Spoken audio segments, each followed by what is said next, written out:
Hello, this is Lord Og. Yes, it is, and welcome to Trigon Space Story. No, this isn't a series, but I kind of enjoy just showing off the odd game at times that I find and I enjoy, just in case other people enjoy the same kind of game. So yeah, I'm still going to be doing the War Tales series. I'm going to actually be recording the War Tales after this, but I wanted to. I picked this up today, and I've enjoyed it greatly. So I thought I'd show it you. Then if anybody else likes it, they can get it. Okay, so there's a game that came out in the past called FTL, which was faster than light. That's what it means. It's a game where you build up a kind of like a spaceship, and you go through from place to place, facing events, making choices, and building up your craft slowly. And it got quite a following. A lot of people enjoyed it. Well, this game is like a 3D, because I think it was like a 2D kind of top-down thing, if I remember right, FTL. It's been a while since I played it. But this one is very much more like a 3D. It looks really good, but it's done very much like FTL. So if you enjoyed FTL, you'll enjoy this. It looks a lot like it. So what I'm going to do is I'm going to jump into a game I've got started, so that I can show you it, and yeah, I'll get in now. Then we can go from there. Okay. So here we are. Let's start with the game. So this is what it looks like, and as you can see, you've got an above view of your craft, and they've got these modules here. Modules means basically a room. So, like, your shield module is here, your medbay module is here, and so on and so on and so on. And what you have to do is go on this map, and you go from place to place to place to all these systems, and you visit them, and you'll get and most times you'll get like a little event happen. Sometimes it'll lead to a fight. Sometimes it'll lead to something good. You can get a weapon, you'll get weapons for your ship, or you might even get a new crewmate. You have certain things, let me pause the game. You have certain things on your, that you have to do. What's it with you? Oh, starvation, I run out of food. I'm probably going to have to start again anyway, but it's okay. Because you run out of food really stupidly quickly. It's crazy. So, looking at this, I'll show you how it works. So you've got a crew, and each one has a job that they do, that they are experts at. So, for example, Kirill here is a pilot. So they're better, of course, up in the bridge up here, and he will have and being a pilot, he gets a bonus for being the pilot. So the ship's evasion increases by 10%, and as long as the unit is on the bridge. So as long as he's on the bridge up here at the front. Now the bridge in tow is at the front. It can be different ships, it's different places. But when he's on the bridge, 10% evasion. And then like this one is a hyperdrive operator. So this is your hyperdrive down here. You see, because you can see it down here. You can look through these down at bottom corner here, going along. And if you look, this one says hyperdrive, so just find that same symbol, which is here. So my hyperdrive operator is in the hyperdrive module. So Dimitri here will he gets, what's it say with him? The ship's evasion increases by 5%, and he has to also be in the hyperdrive module. And then this is a new one I've just picked up, but we're all going to die, so it doesn't matter because we're out of food. But it's okay. Unless I can get to the... Can I get to the... Oh, I can. I can get to the space station so I can buy some food.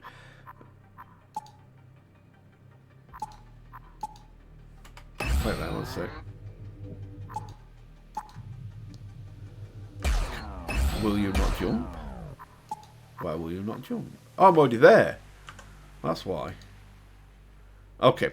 Sorry about that. Let's just go back. So, let me pause it again. Good. So, Yeah, they forget this symbol here. It's just telling you that they're starving. As soon as you get some food down, they'll be fine. But anyway, so you've got these modules, and you put people here. And this is him. He's I can't remember name his race, but he's in with the shields because he is a shield operator. And the last one here is a medic. And he's here in. So I'll zoom in a bit, and he's here in the med bay. So they all have their places to be that will affect things. Now you have, so up here, you have money, which of course you would use to buy things from the space stations, things like that. You have metal scrap, which you use to upgrade parts with and things like that. You have food, of course, which is a burger. Apparently everybody eats burgers in the future. Oh well. And then you have fuel. Now, every day you use up one fuel, and you will use up however much food it takes to feed your crew. Now, my place automatically makes 2 food per day, but the consumption is 8. So, in other words, I lose 6 food per day. And, yeah, that's a bit of a problem. But, yeah, that's why I'm starving. So what happens is you jump to a place. In fact, I'll show you. Let me just see if I can grab some food real quick. I hope he's got some food just while I show you. So when you get to here, you can do things like click on the trade. He's got 16. That's not going to last long when he's having 6 a day. How much have I got? Let's buy. What money have I got? Let's buy. You can buy 5 at a time if you press the shift down. You can buy 5 at a time. So I'm going to buy 50 of them. And I've got that. Let's buy a little bit more of that. So we've got this left right now, and then you can get weapons as well, different kinds of weapons. Although I've actually got decent weaponry as it is. And yeah, that's about all I need there. So accept. Now let's say I wanted to buy shipyard. You can buy modules to put on your ship. And like a teleporter, a cryo chamber, whatever, you put these on your ship. Or you can upgrade all these parts of your ship. Like this is your reactor. So this fuels all these little lines here. So if you open up a line here, you've got to open up here as well. So you have a spare node to put over here. That might not be clear, but I'll explain. In other words, you can take them off and put them somewhere else. So if I, for example, go here, I can take these off weapons, and then if I open up a new node on this, let's say on hyperdrive, open up a couple of new nodes, I can put these here, 2 of these, into that then, to fill them up. But this is for weapons, so I'm not going to do that. And when you use weapons, you've got to, each weapon also uses a certain amount of this energy from here. So you've got to be able to also fill these sections up on your weapon so that they're active. Otherwise, they won't work. I don't know if I've explained that clearly or not. I really don't. So let's get back in. So yep. So we've got that and that, yes. And then you've got trade, which you've already seen. And then you've got bar, where you can hire people. So you can find people here that usually have some skill. So this one's a hyperdrive operator. I've already got one, but this is a level 4 and mine's 2, so he is good. But these come with their skills in place. If you get them fresh, you can pick what skills you can pick what skills they get down here. But if you buy them from the bar, they've already picked them. And then, so who's that? That's another hyperdrive operator. So we've got 2 hyperdrive operators. Then we've got an engineer. Then another engineer, and then a pilot. So literally, I have all these people. I have all these already, but these are level 4, so they're actually better than what mine are right now. But it's no big deal. And that's how you do it. So you can buy crew and bring them over here, and then they have spots that they fill, the modules you put them in, the rooms you put them in, and that is how you get your people. And then, like I say, you go to the trade to get your weapons, and then you go to the shipyard to add things onto your ship, or level up other things to make them better. Okay, I've got enough to show the game off a little bit. So let's see if we can find a fight, and I'll show you how that works. Because these should be okay now. We have a bit of food, so these should be okay. So let's get a jump done. We'll jump to... I think I've been round all these, but... yeah, I have really. Okay, let's jump to this nebula. So then it does like a warp thing. Woo! Gone. And here we are. Now usually writing will come up. It doesn't do it on every one. It didn't do it there. So let's see if I can get one to do it. Let's see if I can go to one I haven't been. Have I been to them all? I'm not going to that one yet. Okay, I'm not going to Black Hole. Let's go to this one. See if I can get an event to go off. I like the backdrops as well. They're pretty good.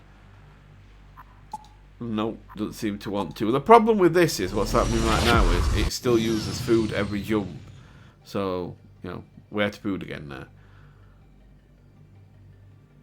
Okay, so I'll tell you what. Give me a second. Let me restart, and I'll explain it better. Okay, so let's start from here. This is the campaign storyline. You start with humans, and then you go through all the other races. So it'll be the Atari next, then the Rakhi, and then the Teotihuacans. And the Teotihuacans are like robots. So yeah. So you have to do the human campaign first before you can go on. You can't swap ship. It's called the Centennial Hawk, which is an astoundingly nice name for a ship. And you get your crew, which always is the same. It's a pilot, it's a hyperdrive operator, and an engineer. You get these all the time, and you start up with the same two weapons, which is a rare plasma turret, twin plasma turret, and a Thunderbolt rocket launcher. And you have some some rockets. So we'll get started, and I can show you a fight now. So you start here, and it gives you a little intro to the start of the game. You're basically a pilot who's been attacked by the Venator patrol. It's like a big war that went off, Civil War, and you won the losing side, but like the winning side are now trying to hunt down all the losing side to finish them off. So you've kind of got a bounty. So up here, as I said, we have money, we have metal scraps, we have food, we have fuel. Here is your bounty level. This is just speed, by the way, speed at game. There you have your bounty level. The higher that is, the stronger the ships that come after you. This is your evasion. You have a 31% evasion when in a fight. So there's a 31% chance that they'll miss. And this is your oxygen, which is fine right now, and what day we're on. So that's what covers that. Then there's more telling you to go and find Ronnie in the asteroid belt, because he'll have more information on what's happening. So we can go to the map, and as you can see, the Ronnie is... where's Ronnie? Ronnie's over here, where this exclamation mark is. Now, the way this works is... let me zoom out. You've basically got some sectors moving round this central sun, right? And you have to jump from... to get to kind of move to a new sector, you have to come to here. And there's one over here too. Here. And what these are called are gatekeepers. These are stronger than normal ships that have that are completely able to be able to destroy you. And you have to destroy them before you can take the jump to the next system. So you have to be able to beat these. Which is why you have to kind of hang around your starting sector for a while, build your ship up, get stronger, and hope you don't run out of food, etc. And that's how you do it. So if you go to your destination, it'll show you really which the quickest path is to get there. So I'll start it off. We'll go to this nebula, and we'll see if we can get a fight, or at least some kind of event. Okay, here you go. That's how it works. You fly past a travelling trader. He invites you to take a look at his wares and grab something at a discount. So you can rob him if you feel like being that way. You can just fly on and not bother. Or you can trade with him. Let's have a trade. You will haggle and soon buy everything you need to continue your journey for a very low price. If only all traders were accommodating. Now, the thing that makes this a good interaction is because you won't lose any money. and you'll get some stuff. So we're going to get 16 on food, which, as we've seen, I ran out not long ago, so food's important, and fuel, for fuel. Now, as I was saying, it uses 1 fuel per day. A day is classed as a jump. When you jump from one place to another, one dot to another on the map, that's a day. So you will use 1 fuel each day, and you will use however much food your crew eat. In this case, they eat 6, I think, and I get 2 guaranteed every turn. So I actually lose 4 a day. So we've got about 6 days worth. Well, we haven't got 5 days worth. That's 20. So you've got 5 days worth. But add these on, and now we're up to 37. So nothing else is going to happen here. So we can jump on to the next thing, because we're still trying to get here. So let's jump to the next one. I just want to show you what fighting's like, so you get an idea. You receive a request for a courier job in the system. The package doesn't look big, and it needs to be delivered somewhere nearby. You might want to get the details. Okay, ask for the delivery details. Good day to you. Yeah, whatever that is. We need the ashes of our colony's mayor to be delivered to the homeland. Can you manage that? We think your ship is suitable for such a mission. Yeah, so we'll help transport it. We might get into a fight as we're doing that. We can attack the colony. If we want to be really bad and build up a bounty, you want to be a real ass about it, you can kill everybody. You can attack the colony and everything. Thank you very much. I thought you would give. I thought you would give up the job like a typical vermin. Okay. I'm glad that you are not like that. Have a safe flight. So off we go. Oh, let's see. That's telling us the name of it. So you can look up map. And, of course, this is where we're going. But this is the drop-off point. So we'll go back. We've been to this nebula, I think. So we can go back and drop this off. And then we'll just drop here. And we are here. You are contacted by Tairkins in the system. The Atari have sent you to. They declare that the Atari ashes belong to them and demand that you hand them over. Now, sometimes you'll get a choice. Sometimes the game will just do it for you. In this case, the game's just done it for you.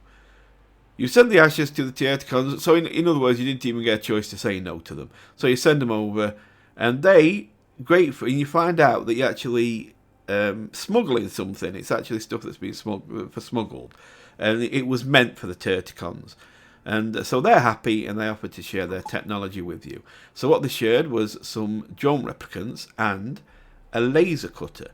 Now, the laser cutter is classed as a weapon. So you go to management, and you can see your crew, as I expect. Here's your cargo.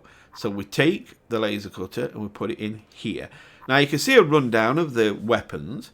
So the laser cutter, it tells you that it doesn't do very much hull damage, hardly anything on shield, but it hurts the crew.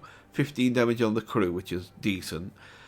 System damage is terrible. So if you're looking to destroy the ship, this is awful. If you're looking to kill the crew on board, then this is useful. But otherwise it's not. If you go further down, it tells you the reloading time, which is 10 seconds. It tells you how many shots it does each time it fires, which is 1, so every 10 seconds. Its rounds, it's got 1 round each time. And basically the energy need is 2. So what that means is, if we go back, it means it needs 2 of these to activate it. So the only way I'd get it to work is to take the 2 off of this and put them on this. I'm not going to do that, but like I'll show you. So I can take them off of there and they go into here, and then I can put them on here. Now this one is active, this one won't work. But the problem with this is that it's only good for people. Whereas this, it does everything a little bit. It's like a jack of all trades, master of none. It's not amazing either way, but it's better. It's better than this. I mean, don't get me wrong. If I had 2 of these to spare, I would probably light that up too and have 3 things firing. But for now, 2 will do.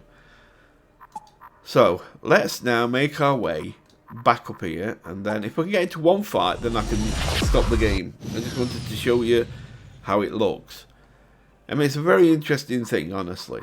You stumble upon a hazardous old waste recycling station. It looks abandoned. Maybe there's still something of value inside. Now, as you can see, one of these choices is yellow. That is because that's the game telling you this is a favourable option. When it's yellow, it usually works out most times in your favour and with something nice. So if you get this come up, you click it, have it, use it. So it is send an experienced engineer. So we're going to send that. Your engineer is used to being in bizarre places on your travels. A couple of hours later, they return and explain that the station's artificial intelligence has gone mad and recycled all the inhabitants. But they managed to get some useful resources. You continue on your way in horror. So we got a twin plasma turret. The thing is, isn't that what I've got now? Upon arriving in the system, we're going to get attacked. It's now saying, we haven't moved system, but it's just saying, this happened as well at the same time, that when we arrived in the system, there was an unmanned Venator ship drifting nearby. It starts moving towards us, and it's going to be hostile. So here it is. It does a little split screen and shows you the inside of their ship. It's unmanned, but it will still fire. It's automated. It tells you what they've got. They've got a bridge, they've got a hyperdrive, they've got their armory module, of course, and they've got the shields, but there's no people on board. So what you do is, the game pauses automatically for you to decide what you want to do with your weapons. So we can click on the weapon, and we can tell it, and we can put it to fire automatically. We can have burst fire, or we can and we control it, or auto fire. And auto fire means there's a bar, there's a white bar here, look. When you fire, this white bar refills again. And when it's full, you can fire again. If you put it on auto fire, it'll just keep firing every time the white bar fills up. All you have to do is give it a target. So in this case, I'm going to tell it to take down the shields. We need to get the shields down so we can hurt the hull. I'm not going to auto fire with this. This is a rocket launcher. I'm going to be picking what I shoot, which will probably be the weapons or the kind of bridge. Bridge is not as much important really because there's nobody in there. It's always good to do bridge and get the enemy out of there if there are, living beings on it. But in this case, I think I'll just target the weapons. So as soon as I tip pause off, this will fire, and then I can fire that. There you go. So it started to hit. So that's gone down. I'm going to take a shot. Boom. And that took its hull right down. And that's it. And it has a little explode and breaks apart. And that is how it works. And then you get the spoils of war. So we've earned a little bit of bounty because it is the actual Venators that are after us. So if we kill a Venator ship, of course the bounty is going to go up. Now each sector will have a different bounty level for you. So you might not be wanted in some places where normally your bounty is high in other places. So we've got a few scraps. Scraps are quite rare actually. And we've got some money. And that's basically how it works. And then you can level up here. And when you level up, you get two choices. There's more than these. You can have more than these, but these they kind of give you two random out of the pool you can pick from. So we've got assault body armor. Incoming damage is reduced by 25%. Or lucky, which is avoid taking any damage with a probability of 50%. So every other shot at you, or swing at you, or hit at you, should miss. So we are going to go that because it's nice that it cuts that out. So this one we've got Hulk and Lucky. Lucky, we already know what that is. And Hulk is unit health increases by 50%. By 50, sorry. That's good, but you can still die from it if you're getting beat up. So we'll have somebody who keeps missing. And then lastly we've got the pilot, which again is Lucky, and the body armor. So in this case we will do the body armor. So we take 25% less damage. And that's that. So now we've picked their skills, and that's it. That is basically it. So you have to then manage the ship. You pick a new place. We've got a trading place here, but we're working our way up here to the exclamation mark to keep this story going. And as I showed you, when you finish this story, you will then get to go to you'll then use another race, and they too have a story of their own.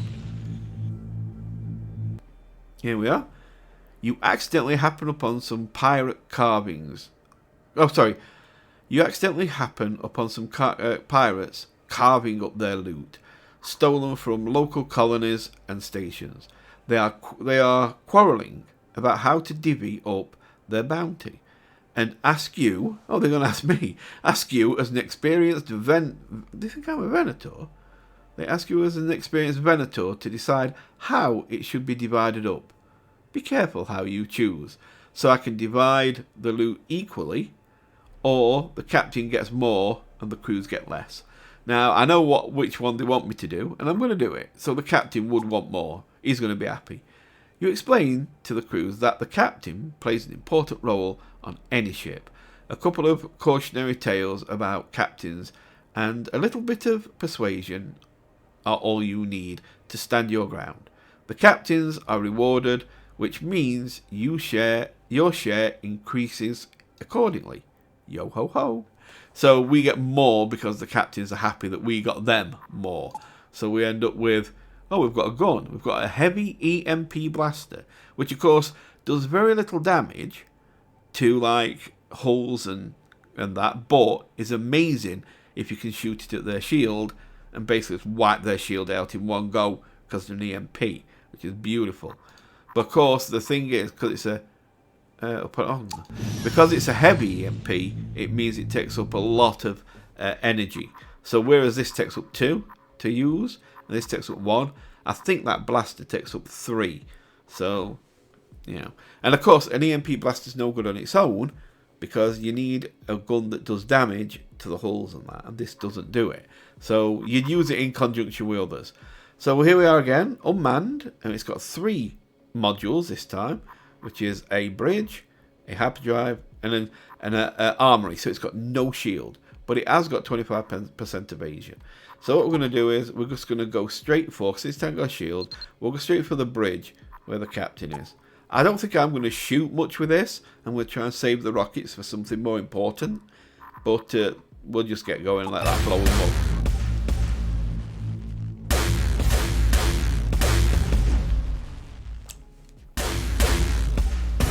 That's it, straightforward. Boom. And we win that one. And we get the spoils of war again, which sometimes are pretty crappy, and sometimes they're really good. It just depends. We've got a bit more bounty as well. And then finally, we can arrive here, and we'll leave it here. Oh, no. We need to get out of here. On your way to the asteroid belt, it becomes clear that there is something wrong here. The stations are silent. No ships to view. No ships in view, sorry. You notice strange emissions on your sensors that emanate from a waste recycling module. Well, again, we've got a yellow choice, so we'll send the engineer in. You send an experienced engineer to figure everything out on site. The engineer walks through the station along its technical tunnels, describing to you the strange triangles on the walls. Later, he finds a Teoticon in an irradiated location and brings it on board. So we now have a Teoticon on board, which is the robots. We get 8 food, which is amazing because the food have gone down to that. We do need to get to the trading station to get some more fuel, and we get some more scrap, which means we can update stuff. The asteroids turned out to be a slaughterhouse. The answers are hidden inside Lucky Ticket. Lucky Ticket is the robot, I believe. According to the signs on his body, the number is blah blah blah. It will be hard to turn it on. Half of its brains has burnt out. You need to find someone who can restart it. Despite the ban, it would be nice to find a Teoticon that has already reconsidered its life. it looks like you'll need to go to a pirate station. There is no other place where you'll be able to find a Trigon which can turn another robot on for money. I like how they phrase that. Turning somebody on for money. So, into the pirate's den, that's starting up. Boom, right now. What we've got to do is jump straight out of here badly. Because we are in an asteroid belt. Which means our ship is going to get hit by asteroids if we don't move. And that will make it so... Well, it'll destroy your ship eventually. I have had it happen. Now, when you go to a place you've been, sometimes you will not get any new event happen. Because it kind of doesn't repeat. Or you won't get one. Like we've been here. And because we've done it, it ain't give us another go. Now, where was that? Where was that trading station? I forgot where I saw it. Upon arriving in this system, you see an... Bennett, wait, we've got another fight. Unmanned ship again. So, same tactic. He's got a shield this time, though. So, we're going to aim, and we're going to take down the shield. And I'll be ready to shoot the shield too, if need be. So, let's get to it. There you go. Did some nice damage there. It's nearly dead. And it's dead. There we go. And we got some more scrap and some more money. And I think... Oh, it is. It is. We did get there. So we'll get to trade station part. Anyway, hope you've enjoyed this. Let me pause it. As you fly through the system, you come across a trading station. Usually, you can exchange resources or buy something cheap at such places. You fly to the station without a second thought. Maybe this time you will find what you need. Okay, so I'll leave it there. So I hope you enjoyed this. Like I said, it's a lot like FTL. If you played FTL, you'll know it's a lot like FTL. But it is a great game if you like this kind of thing, where you upgrade, you get more powerful with upgrades and things like that. But just remember, this is a roguelike. If you die, done. You have to start all over again. You don't carry nothing forward from your previous games. It's done. So it's not easy, but it's a really good game. I've really enjoyed it, and I only bought it today. So, yeah, if you like it, you'll find it on the Steam store. Anyway, I'm going to go. So thanks for watching. You take really good care, and goodbye for now.